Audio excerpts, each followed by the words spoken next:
Hi, I'm Matt Falk, coming at you from Ha-de-Da Studio. Welcome to Past, Present, Future, the only podcast in the universe that dares to appease the ghosts of comedy past, comedy present, and comedy yet to come. Before we begin, I wanted to read a very nice review the podcast got in the United States.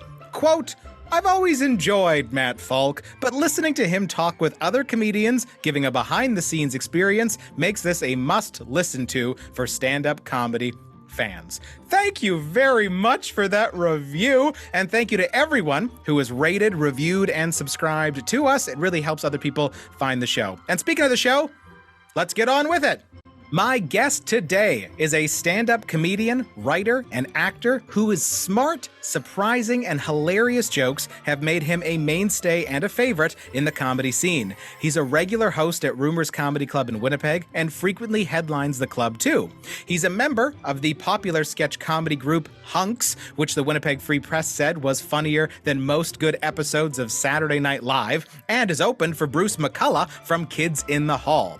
As a co-host of the Hunks podcast, he's interviewed Jackie Cation, Mark Forward, John Doerr, Kathleen McGee, Kevin McDonald, Mark Little, Chris Locke, and more. His skills have brought him to clubs and festivals across the continent, including Just for Laughs Northwest, San Francisco Sketchfest, Chicago Sketchfest, Seattle Sketchfest, Montreal Sketchfest, Edmonton's Improvaganza, the Odd Block Comedy Festival, San Francisco Comedy Festival, and the Winnipeg Comedy Festival, where he performed at the historic Pantages Playhouse Theatre, opening for Tommy Chong. A few years back, when a QX 104 article listed the top 5 shows to see at the Winnipeg Fringe Festival, 2 out of those 5 shows were starring my guest. As an actor, he's appeared in commercials, film, and television, and soon you'll be able to see him on an upcoming new Regency movie and a CBS sitcom. Last year, his comedic voice was showcased on the Just for Laughs Originals album entitled Controversial Among Geologists.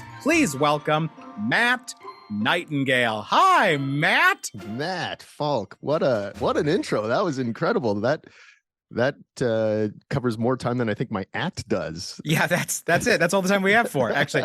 It's amazing. Every comic, and I'm kind of priding myself on this now, like every comic I've had on the show so far has made some reference to how fun it is to hear an intro like that, which makes me realize that we really do not get good intros very often. I guess so. Yeah. I mean, that is the case. Also, like, I'm writing my own bio. I got skin in the game, and it's not even nearly as good as the one you just wrote for me. So, yeesh. But there's also something about someone else coming up with their own words. You know what I mean? Like I'm doing a show at the Basement in Winnipeg coming up September 1st and 2nd. Anyway, I just saw the I just saw the post for it, and the little blurb that they wrote for me. I loved it. It was way better than stuff that I've written. I'm just like, oh, that's a great way to word that. Yeah, well, I mean, I don't know if you're like me, but I got a little bit of that self-loathing in me. So every time I read and write my own bio, I'm like, ugh, they're never going to believe this. That might be because half of the stuff is just made up. Right. Yes. Yeah. I've lied on my bio more than I can count. Oh goodness. Yeah. Performed on Air Force One. Come on.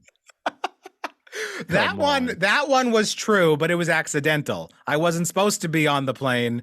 I thought it was a Flair Airlines flight. I got lost on the tarmac, jumped on board, and then Secret Service were there, and I figured might as well put on a little show for these guys. Do you think it was Flair because they seized your carry-on? Yeah, that's what it was. They were so aggressive and so mean. I was like, this has got to be the right one. So it's got to be Flair. It's got to be Flair. That's their slogan now. Did you enjoy yourself? No. Flair. Then it must be Flair. So I recently worked with you. I'd like to tell we've worked together a bunch in the past. We're both from Winnipeg, so we've done a lot of stuff together. When I started like working with you in the beginning, I remember just so much admiration. And I know that sounds like a setup for me going, but now there's none. But no. And then just the other day, I think it was last week or so, I did a spot at Rumors Comedy Club, and you were there. You were hosting the show, and I'm in the back with the headliner, and we're jaded. Like we've seen too much stand-up Oh yeah. comedy. Yeah. But I am back there and we're both just laughing. We're both just Uh, losing it at your act. There's just certain lines that you had that are just always they're so unexpected. I'm a big fan of your oh, comedy. well, thanks, Matt. I appreciate that too. Ditto. I love everything you do. Could It's you be so more great. specific about the things you love about no, I'm kidding. This I love the outrage at minuscule things. I think that is the funniest thing in the world. well, thank you. I'm learning. I used to think that my rage on stage was just an act, was just like, just Yeah. being a character. Yeah. And I'm like recently kind of figuring out, I don't think that's fake. I think Right. I'm a really angry person. Well, I mean, okay, yeah, I don't know how to frame it, but like, yeah, you are angry in a very nice way, and I think that's what makes you unique. Oh, that's very kind. Yeah. And I could listen to you compliment me forever. But unfortunately, we got 3 ghosts here, and they're tapping on my shoulders, and they're ready to Yes. go. So, yeah, there it is. There's that foreboding music. All right, you ready here, Mr. Nightingale? Yeah, I'm ready. I am the ghost of comedy past. Today I take you to the worst comedic decision you've ever made on stage. Oh boy. All right. Take us to the place. Where are you? What's going on? What's the worst comedic decision you ever made on stage? The worst comedic decision that I ever made on stage, honestly, was so recently. Really? It still stings a little bit. Oh no. I was doing, oh God, I was doing a fringe show. Okay. And I mean, the thing about Fringe, this particular show was billed as for comedians, come and see it. So people don't know who they're coming to see or what they're coming to see. And Right. Anyway, so I was performing, and they were not impressed Okay. at all. They were Okay. not So the very show's impressed. not going amazing. Show is not going amazing. Imagine you show up to see a classical music event Performance, yeah. and a thrash metal band comes out. You're not liking it. Anyway, Right. so I airball three jokes, and that did not feel good. But the decision that I made was Wait, before we get into the decision, I need Yeah. people to a little bit understand though what this feels like when you're up on stage for it's a big show. You're at the Fringe, yeah, and it's just not working. yes, It And it was feels a packed room. packed It room. was- Right. This was not like a few people. No. Yeah. And I don't know about you, but like all my insecurities come up. Every Yes. reason that I got into stand-up comedy as a defense mechanism to begin with start flaring, and you Yes. just feel stupid, you feel embarrassed, you feel angry. I don't know what but there's a lot of emotions happening, and that's all happening for you in that moment. And then what's the Yeah. decision you made? Yeah. So they're watching me go through my resume, being like, what are my transferable skills here? Can I get into something else? And so it's not going well. And so I decide to do the hackiest stock line of all time, which is this thing on? And it's so embarrassing. But the most embarrassing part is that show got reviewed and that line got quoted. No. Matt, I'm 13 years in, and I said, "Is this thing on?" And it got quoted in the review. What can I ask how the review worded it? Like, were they mad about this moment or were they happy? Yeah, no. They were like, "Listen, buddy, it's not always technology's fault."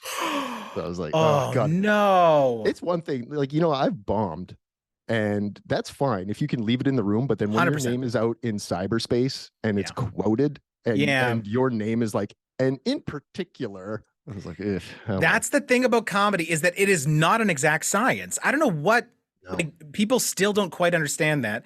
When I was performing at Absolute Comedy, I can't remember which one it was, but it was Absolute Comedy, and you host one week and then you headline the next week. So I just finished headlining, and then I was going to host the week after, and I did great shows, amazing shows all week long. I was the headliner. It's easier when you're the headliner. Everyone immediately loves you. Did the exact same act the next week as the host. It was Yeah. I had a guy come to me Yeah. afterwards and goes, "Hey, keep at it." And I was like, "I am at it. Should have been here last week. It's the same thing." But that's the thing is like, you are an incredible comic, and yet you can get up on stage, do the exact same act, and for sometimes reasons unknown to you, Yeah. it just doesn't work. And then to have that cemented in time, it's not fair. Yes. Yeah, it's not fun. And it's weird too, like when it's a full room, like if one or two people laugh or even 50% of the room isn't laughing, you can be like, well, I'm not for everyone. But it's hard to have, and it is the truth that you're not for everyone all the time. Yeah. And even when it's the full room, but it's more difficult to explain to that full room that no, I'm not for 100% of you. Yeah. It's funny. And you think that after so many years, you get to a place, and you do get to a better place where you're more comfortable in silence and you're more comfortable struggling. But you're never 100% there. No. You never are. And it's just, I think it's more like how you bounce back. That's it. It's after point. the show. How do you do it? And then in the moment there, can you just be true to yourself? Can you stay honest? Because I get so insecure when I start bombing that I just start trying to show them that they're wrong. I try to show them like, what? No, you don't get it. Yes. I'm a professional. People find me funny. And then if they don't like you and you start talking like that, they hate you. They've gone from like, I don't like his comedy to I don't like his personality. And that's a worse place to be. Yeah. It turns out people don't like to be attacked. I don't know why. Yeah. I mean, it's counterintuitive to me. Just let yourself be attacked a little bit once in a while. Yeah, Jeepers. God. What'd you come to comedy for anyway? Yeah. We all know that this is the Thunderdome that you walked into. This is a place where all of your insecurities as a paying member of the audience will be thrown back at you. This has everything to do with me, except when it goes wrong, then it has everything to do with you. Yes. Yeah, Good. that's right. Yeah. Man, I'm sorry to make you relive that moment, but I'll say for when I watched you, whatever that was, a couple weeks ago at Rumors, you destroyed, and you probably did most of the same material, and you leveled the room there, and you walk into another room, and then there's a reviewer. There's always a reviewer. Yeah, there's always a reviewer. But you know what? Like at the end of the day, again, it's like how you bounce back. And then I also know that, you know, I've spent a lot of time in clubs and not too much in bar shows and stuff like that. It's a different beast, and I kind of walk away with that knowing, you know, like I've been skipping leg day for a little while, and maybe it's time to get back to the gym and work on those legs. Wow. That's a really good way to look at it, is just to say how to not only like, not just the denial of going, I'm a great comic, I don't need to worry about this. That's how I think about bouncing back. Okay, whatever, I'm fine. This is just an anomaly. I'm going to push it away. But to look at it and go, oh, I wonder if there's a way I could improve. Yeah. Well, I mean, and part of it too is I'm looking at it like, at least like when I walked away from that show, I knew it wasn't good. And I was praying that it wasn't going to get reviewed. And so then when it got reviewed and they told me everything that I thought, I'm looking at it and I'm like, at least I'm not so self-unaware that I walked away thinking it was a good show. Right. You know, at least I know I'm self-aware enough to know how I did already before you told me. Yeah, right. You weren't reading the review going, is this thing, that's a great line. What do you mean? Yeah. Is this on? Come on. I slaughtered that night. Yes. Who are these Yes. people? Yeah. And that's the thing. Okay, sorry. Did you hear the bells here, Matt? Yeah. Oh, boy. All right, we're about to get interrupted for the second time. Okay. I am the ghost of comedy present. Answer this. What's it like to audition for an acting role? Oh, yeah. That's very inquisitive of the ghost of comedy present. You're an actor as well. So tell me, what's it like auditioning? It's a whole new thing. You become so self-conscious. It's incredible. And I started doing auditions, just self-tapes at home. Yeah. Where there's no audience other than my partner, who often reads with me. And still, when I first started, I would break out into sweats like, oh God, I'm bombing here. No, I control 100%. I'm bombing to nobody. Yeah. Bombing to nobody. It's just in your head. You're bombing to yourself. So a self-tape, you're talking about, you set up the camera, you're up against a wall in your house. Yes. And you're reading the lines, your partner's reading the other lines. That's right. Yeah. So even in that situation, when I first started doing those, I was very self-conscious, and I got comfortable with that. And then I got brought in to the room itself, like to audition in front of a casting director and have Yeah. a reader that I've never read with before, meeting everybody for the first time. And that's, again, it's just like, you can practice things all you want in front of the mirror and you're like, oh yeah, I'll do this. I'll make the sound to make it seem like I'm casual, and then you get in the room and then you do the sound and it looks so forced and you feel like an idiot and your knees are locked, so you kind of stumble. And then you're like, is this thing on? Is this thing on? Yeah, it's if you really want to recapture what it's like to be embarrassed at starting comedy, start auditioning. And I mean, you've done auditions, and so you probably have gone through all those emotions as well and gotten to a point where you're like, oh man. So it's interesting too, because in acting, what I read is that you're supposed to be in the moment. You're supposed to be in actively in the present. You're supposed to be listening to the other reader. But I have such an issue with I rehearse and this is the way I'm doing it now, no matter what. Yeah. But then it's interesting what you said, because you're given another reader that you've never met before. You've never read with this person before. Yeah. And suddenly they're saying lines different than you thought they were going to say them in your head. Yeah. And you actually are forced to be in the present moment. Yeah. Yep. It's weird. And then and then how are you not yourself in the moment? Yeah. It's just, you just happen to be this weird guy who's suddenly self-conscious. So you've done a lot of auditions, weird. And you've gotten roles. Gotten, is that a word? You've landed the gots of the landing roles. Yes. And so can you feel it in the room? Is there a feeling, does it feel different on the auditions that okay, this probably isn't going so well, versus the ones where you go, I think I'm and the ones you get the role for? No, I'm 100% surprised every time I've gotten a role. Well, I think I did get one for Acting Good, this sitcom starring our mutual pal Paul Rablowskis, who's so funny, and his shows just wrapped season 2. That one I was sort of like, okay, I think I did well enough to get that, just because the casting director was like, that was great, we're not going to do another one, I don't want to mess with it. Oh wow, but great. I also knew so many other great hilarious comedians and actors going after that same part that I was like, I don't know, well, I mean, yourself, I think you were up for that role. And then yes I was. Not to dunk on you or anything. No, it's all good. It's all, I understand.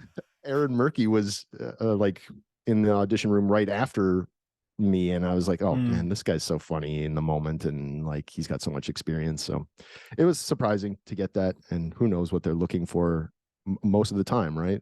It's this you're constantly comparing yourself to your peers, and you shouldn't be, because if they're not looking for what you have, it's nothing really personal. It's just that they're looking for something specific that you could never have had to begin with. No matter what.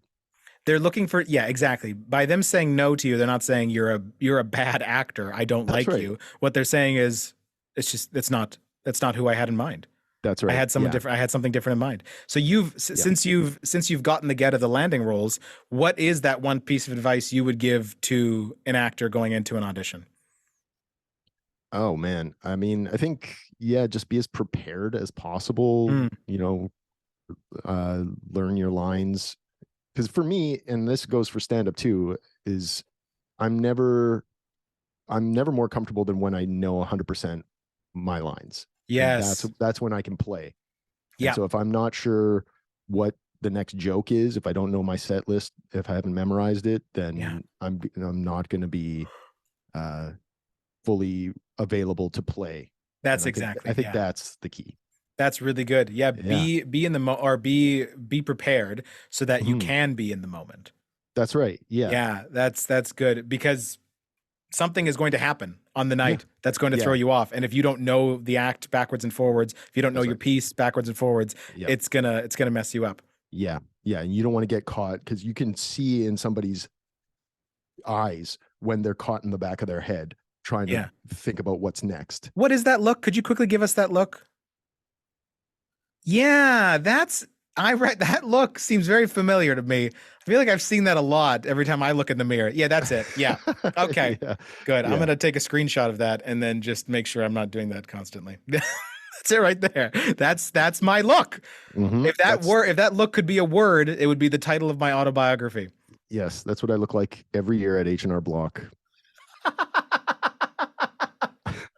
we had a lady at H&R Block help us. This is the last time we ever went to H&R Block, by the way. But we had a lady help us at H&R Block, and the whole time she was helping us, she was talking about her son or son-in-law. I can't remember. Mhm. Oh, he's done this, and she just wouldn't stop talking. And she'd ask us a question about the business, and then she'd write it down, and then she'd go, "You know what?" And then she'd go into this huge story, and then at the end of it all, she says, "Okay, so it's going to cost this much, blah blah blah." And at the time, I remember this was a while ago. We were shocked by the price, and we were like, "Wait, what? How much does it cost?" And she gave us the number again, and then and because we had seen she plugged in like 8 numbers, there was not. And I said, "Why did it cost so much?" And she said, "Well, you saw how long this took." I'm like, "It took long because you were talking. That's how I bill for my job. You saw how long I was up there, but like for you, that doesn't seem fair." So she was filibustering. He was a better deal? filibustering the H&R Block appointment. Oh man, This is that's a good time to say this episode is sponsored by H&R Block. H&R Block and Flair Airlines working together to get you nowhere. Yeah, this is really a laundry list of every comedian's beefs, hey? That's all it is. That's all it is. And the thunder rolls in, Mr. Nightingale. Oh. All right, last ghost. Here we go. I am the ghost of comedy yet to come. What would you want to be famous for? Acting, stand-up, or sketch? Whoa. Okay, if you had to be famous for one, acting, stand-up, sketch, what is it, my friend? I think if I had to be famous, I think I would want it to be for acting. Yeah, I You think surprised so. me. Is that Why? right? What did you Why think? I don't know. I thought you would say stand-up. You know what? Tell me why. I guess it's because it's the one thing that, yeah, I don't know. I don't know. I honestly don't have any machinations toward fame. I Right. think about it, and I like being able to walk into a Starbucks and get a coffee. So then why would you pick actor famous? To me, that's why it surprised me, Right, I is guess because I've seen you at like big events and stuff, and you're always the one who is like has this amazing air of going, I don't care. I don't care if I get discovered at this thing. It bothers Right. you less than it bothers other people, which is, I Hmm. think, adds to your confidence and your likability on stage. Oh. But so when you said actor, I was like, that's the most famous of the famous. That's the getting mobbed in the street. Comedian Right. famous, maybe there's one city you can't get a Starbucks at, but everywhere else, no one cares. No one Right. cares. Yeah, that's funny. I guess I was looking at it in terms of like what I would like to do. I think I don't know. Oh. I like comedic acting. Yeah. I like doing characters. Yes. I think if you can immerse yourself in a character, it's so fun. And there's a little bit less pressure too, honestly, because like if you're saying someone else's lines that are written for you, it's like there's less pressure there. Mm. When it comes to stand up, like not only am I performing it, but I'm also this is also what I wrote. So I don't know. It's just I feel like there's maybe less to lose as an actor. That's interesting. That's really interesting. Less to lose, man. Yeah. Okay. I can see you like you're like I've never thought about this before. I don't feel like I should be answering this live on a podcast. I mean, maybe I shouldn't, but I don't know. Like, I mean, I've kind of just sort of plodded along in show business, as it's just something that I just do. And I haven't necessarily had much of a business plan surrounding it. I'm getting a little better at that. But I think this is just sort of highlighting that sort of weakness in my world, in my career.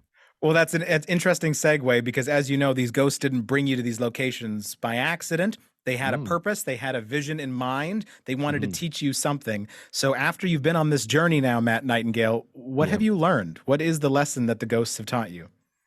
Yeah, I mean, I think that I think that they're trying to teach me that I need to have maybe a little bit more intention behind what I'm doing. I need to maybe think about where I want to go with stand-up, where I want to go with acting, and that sort of thing, and maybe plot out the path a little more. One of the things that stood out to me is that you you have this ability to be so yourself that not only do you have this air about you that goes, I don't really care what happens after this. I'm in this moment. I'm in this moment doing this thing. And you know what? Most of the time it goes over great. And sometimes the same stuff doesn't. You said yourself, you started off by talking about this, is this on moment of the Fringe Festival and this bad review that came from it. And yet we said how I saw you just like a couple weeks prior destroy with that same act at Rumors Comedy Club in Winnipeg.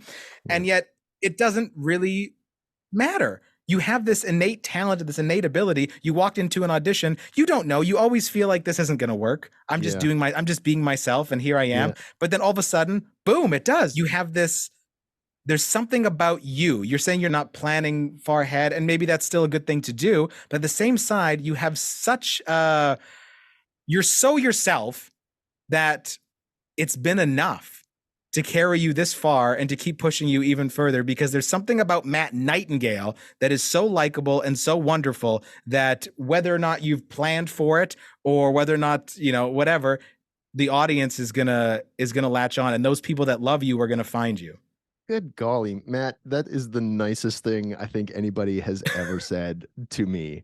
And it comes across so freaking sincerely that, man, I appreciate that so much. I'll tell you this, it doesn't feel like I'm very myself all the time. And that's definitely something that I've had to work on over the last few years. I think, but boy, oh boy. Well, hearing that is like, okay, maybe the work is working. Yes. Yeah, that's good. Thank you so much. Hey, it's my pleasure. And how do people, if they want to see you be yourself on stage or check out some of the stuff that you've acted in, or if they just want to follow you, how do they follow you? Yeah, I mean, primarily on Instagram, I'm Matt N Comedy, all one word. Same handle on TikTok, but Instagram's where it's at. It is very true. It is very true. Wonderful. Thank you so much for doing this. Thank you very, very much. This was a pleasure. Thanks for having me. Oh, man. This was a lot of fun. A big thank you to my guest, Mr. Matt Nightingale. And thank you to the ghosts of comedy past, present, and future. And thank you, most of all, to all of you for listening. I'm Matt Falk. Until next time, God bless us, everyone.